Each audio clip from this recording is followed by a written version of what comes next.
بسم اللہ الرحمن الرحیم۔ شروع اللہ کے نام سے جو بڑا مہربان اور نہایت رحم والا ہے۔ آپ کی سب سے بڑی ناکامی یہی ہے کہ آپ غلط شخص کو اپنے راز بتا بیٹھیں۔ بعض اوقات ہمیں غلطیوں سے اتنا صدمہ نہیں پہنچتا جتنا غلطیوں کا ارتکاب کرنے والے سے پہنچتا ہے۔ کچھ لوگ محبت کے قابل ہی نہیں ہوتے۔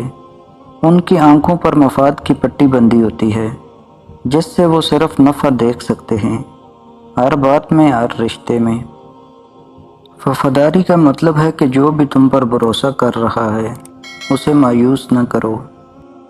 کچھ لوگ ہمیشہ لوگ ہی رہتے ہیں، بے انتہا توجہ، پیار، اعتماد، عزت، احترام اور خلوص دینے کے باوجود اپنے نہیں ہوتے۔ جو تمہاری خاموشی سے تمہاری تکلیف کا اندازہ نہ کر سکے، اس کے سامنے اظہار کرنا صرف لفظوں کو ضائع کرنا ہے۔ جس کے ساتھ چلو اس کو بھی پتہ لگنا چاہیے، جس کے خلاف چلو اس کو بھی پتہ لگنا چاہیے۔ درمیانی راستہ منافقت کا ہوتا ہے۔ تکلیف پتھر لگنے سے نہیں ہوتی، تکلیف اس بات سے ہوتی ہے کہ پتھر پھینکنے والے ہاتھ کس کے تھے۔